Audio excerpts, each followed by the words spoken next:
Portanto, no dia 25 de Abril, para mim, se quer saber a minha opinião, eu, aluno da Academia Militar, estava num estabelecimento militar, onde aliás, já tinha apanhado o 16 de Março, tenho uma espécie de mixed feeling. Ou seja, uma inevitabilidade. Portanto, eu confrontava-me com uma inevitabilidade que se sentia por todo o lado, mesmo depois de ter sido derrotado o 16 de Março, a tentativa de 16 de Março, mas sentia-se essa inevitabilidade. E, por outro lado, a questão do meu projeto de nação que eu acalentava e no qual participava, e que, portanto, volto a falar no ultramar, ou seja, ou se quiser, os territórios sob administração portuguesa, e sentia o que se iria passar, e obviamente como cético, permita-me, aliás, que lhe diga que sou sportinguista e, portanto, como sportinguista até isso acaba por, não sei se é por ser sportinguista ou sou sportinguista porque sou de facto esse ceticismo natural só de pensar que as coisas vão correr pelo pior. A verdade é que eu andei na rua, estive no Rossio, vi pessoas pegarem pistolas, civis, pegarem pistolas e apontar ao chefe da estação de metro do Rossio. Ainda havia chefe de estação de metro do Rossio, não havia as cancelas que há hoje, como é óbvio, para as pessoas passarem sem controle. Recordo-me de ver a GNR cozida com o café, do lado do café gelo, cozida com a parede, que andavam em patrulha, mas não se percebe a fazer bem o quê, e com as mausas guardados no estojo, e por ali andavam. Portanto, assisti a tudo isso, assisti à fragata, que depois mais tarde vinha saber que era do pai do Louçã, comandada pelo pai do Louçã, que andava no Tejo, também não se percebe a fazer bem o quê, não sabia de que lado é que estava. Vi tanques, penso que de cavalaria 7, assisti, vi isso tudo, quer dizer, e não sentia nada especial. Nesse dia não fui à academia, na altura estava na Amadora, até ao segundo ano estava-se na Amadora, só se passava para a Gomes Freire no terceiro ano. E, portanto, dos colegas militares, os cadetes, tinha informações desencontradas, ninguém sabia bem, havia um certo receio, e depois houve um evoluir. Apercebi-me que a coisa não devia ter sido tão fraca, e depois gostava de falar um bocadinho sobre a minha impressão de como é que aconteceu. Porque acho que é importante e falo-se muito pouco nisso.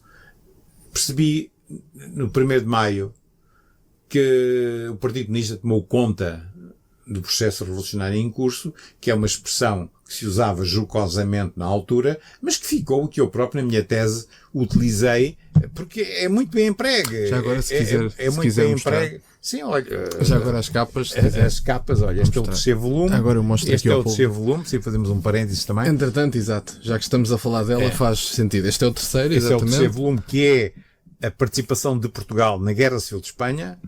Este é o segundo volume, que é o impacto da Guerra Civil em Portugal. E este é as bases históricas do conflito. Okay. Já ficam a saber. Vão ter os links dos três na descrição e o link do Dr. José Luís na Amazon. Amazon, exatamente.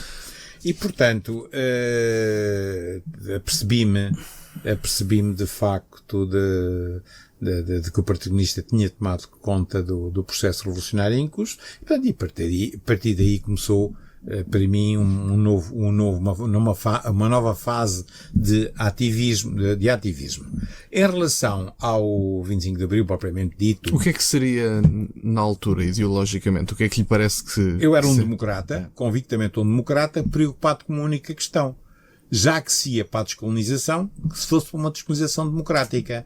Isto era, se o povo é que mais ordena, que se fizesse um plebiscito. Que se fizesse um plebiscito, pelo menos lá, pelo menos em África, pelo menos em Timor. Macau era eventualmente o único território que era mesmo uma colónia, era mesmo, foi o último, mas era de facto aquele que, com características daquilo que se chama uma colónia mais evidente, mas que se fizesse, obviamente, um plebiscito, um referendo, sobre o que é que as populações queriam, com total liberdade de quem defendesse, o que quisesse defender, o pudesse fazer. E o que é que acha que teria surgido? Olha, eu acho que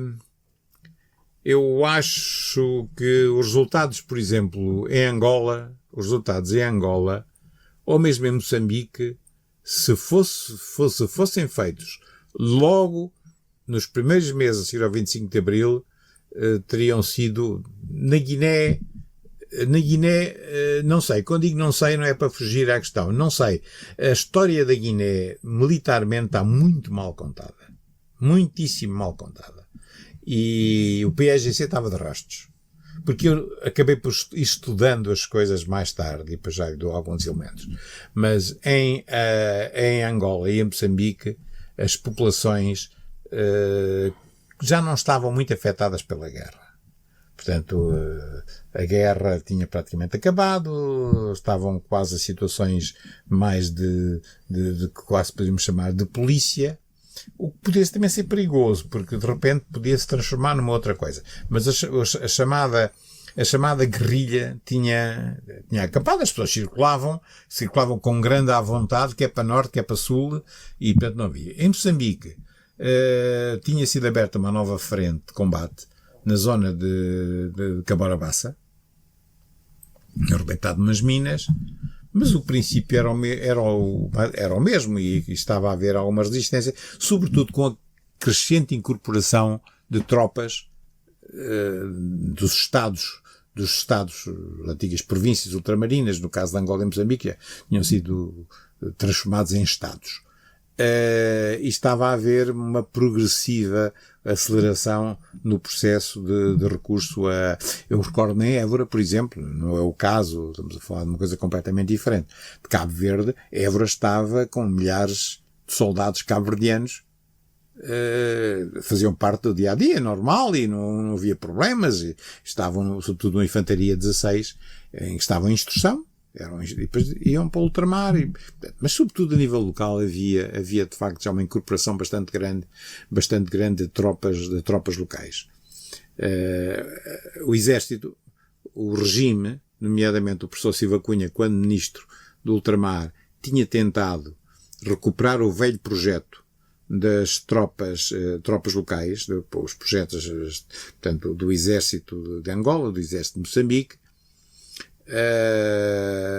como os ingleses tinham feito um pouco, sobretudo na Índia, mas os militares, as cúpulas militares opuseram-se terminantemente e, portanto, esse projeto não foi avante e, portanto, o recrutamento de metropolitanos continuava com cada vez mais necessidades, porque os oficiais não chegavam para os sistemas que tinham sido adotados de quadrícula, de ocupação de quadrícula, se bem que a quadrícula em si tinha consequências de uma atividade relativamente baixa. Eram as tropas especiais e algumas tropas especiais locais que obtinham os resultados mais interessantes do ponto de vista militar.